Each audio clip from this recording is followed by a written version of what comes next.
নমস্কার, আজ আমি করব উচ্ছের চটপটে বড়া। উচ্ছের চটপটে বড়া করার জন্য আমি প্রথমেই নিয়ে নিয়েছি 250 গ্রাম উচ্ছে, যেটা পরিষ্কার করে ধুয়ে জল ঝরিয়ে বাটিতে রেখে নিয়েছি। আর নিয়ে নেব হলুদ গুঁড়ো, জিরের গুঁড়ো, ধনের গুঁড়ো, নুন। আর লাগবে পেঁয়াজ কুচি, রসুন কুচি, কাঁচা লঙ্কা কুচি, কালো জিরে, পাতিলেবু আর চালের গুঁড়ো।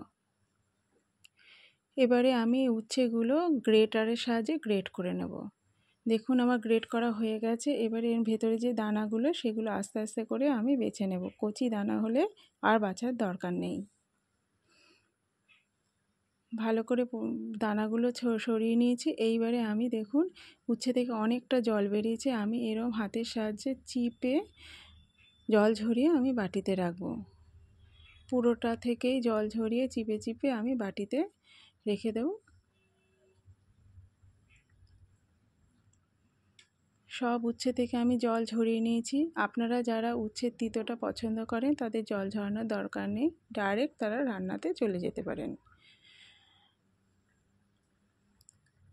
আমি গ্যাস ধরিয়ে কড়াই বসিয়ে কড়াইটা ভালো করে গরম করে 2 চা চামচ সর্ষের তেল কড়াইতে দিয়ে দিয়েছি। তেলটা ভালো হয়ে গরম হয়ে গেলে এর মধ্যে আমি দিয়ে দেবো কালো জিরে। তেলটা গরম হয়ে গেছে, আমি কালো জিরে দিয়ে দিয়েছি। কালো জিরেটা তেলের সাথে ভালো করে ভাজতে দেব। ভালো করে কালো জিরেটা ভাজা ভাজা হয়ে গেলে আমি এর মধ্যে দিয়ে দেবো পেঁয়াজ কুচি, দিয়ে দেবো রসুন কুচি। পেঁয়াজ আর রসুন কুচি ভালোভাবে মজিয়ে ভেজে নিতে হবে। সব পেঁয়াজ কুচি রসুন কুচি দেওয়া হয়ে গেছে। এইবারে আমি ভালো করে ভেজে নিচ্ছি। গ্যাসটা তখন লো ফ্লেমে থাকবে। আস্তে আস্তে করে ভেজে নিচ্ছি। পেঁয়াজটা আমার রসুনটা একদম মজে গেছে। এইবারে আমি ওর মধ্যে গ্রেট করে রাখা উচ্ছে দিয়ে দেব। আর দিয়ে দেব কাঁচা লঙ্কা কুচি।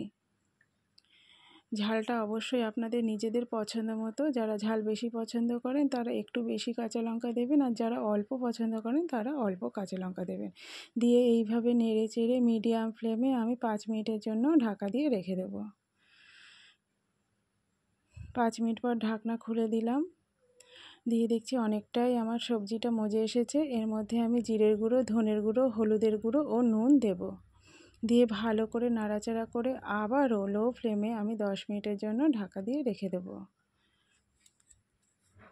দেখুন ঢাকনা খুলে দেখছি একদম মজে এসেছে। এর মধ্যে আমি দিয়ে দেব চালের গুঁড়ো।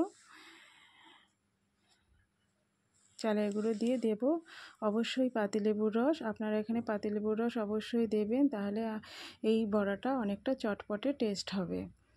পাতিলেবু একান্তই না থাকলে আপনারা এখানে আমচুর পাউডারও ব্যবহার করতে পারেন। ভালো করে নাড়াচাড়া করছি। নাড়াচাড়া করতে দেখবেন আমার একদম ভাজাটা ড্রাই হয়ে এসেছে। তখন আমার সামান্য পরিমাণে জল দিতে হবে। সামান্য পরিমাণে জল দিয়ে ভালো করে নাড়াচাড়া করতে হবে। একদম ড্রাই হয়ে এসেছে, আমি এখানে অল্প জল অ্যাড করব। অল্প পরিমাণে জল দিয়ে দিচ্ছি। এইবারে আর গ্যাস আর ঢাকার দরকার নেই। আস্তে আস্তে করে আমি নেড়ে একটা মণ্ড তৈরি করব। দেখুন আমার একদম রেডি হয়ে গেছে। এটাকে আমি থালায় ঢেলে ঠান্ডা করতে দেব। থালায় ঢেলে ঠান্ডা করে আমি বড়ার আকারে করে নিয়েছি। এবারে সাদা তেলে আমি এটাকে ভেজে নেব। আমি এটাকে সাদা তেলে শ্যালো ফ্রাই করব। আপনারা চাইলে এটা ডিপ ফ্রাইও করতে পারেন। যারা উচ্ছে পছন্দ করেন না তারা একবার এটা খেয়ে দেখবেন, এক নিমেষেই আপনাদের উচ্ছের প্রতি ভালোবাসা জন্মে যাবে। তো বন্ধুরা, আমি করে ফেললাম দুর্দান্ত স্বাদের উচ্ছের বড়া। আমার রান্নাটা কেমন হয়েছে অবশ্যই একটা কমেন্ট করে জানাবেন, আর ভালো লাগলে একটা লাইক করে দেখবেন। আমার রান্নাটা যদি আপনার ফেসবুক পেজ থেকে দেখে থাকেন অবশ্যই আমার পেজটা ফলো করবেন, আর যদি ইউটিউব থেকে দেখে থাকেন তাহলে আমার চ্যানেলটিকে সাবস্ক্রাইব করে দেবেন। সুস্থ থাকবেন, ভালো থাকবেন। দেখা হবে পরবর্তী একটি নতুন রান্না নিয়ে।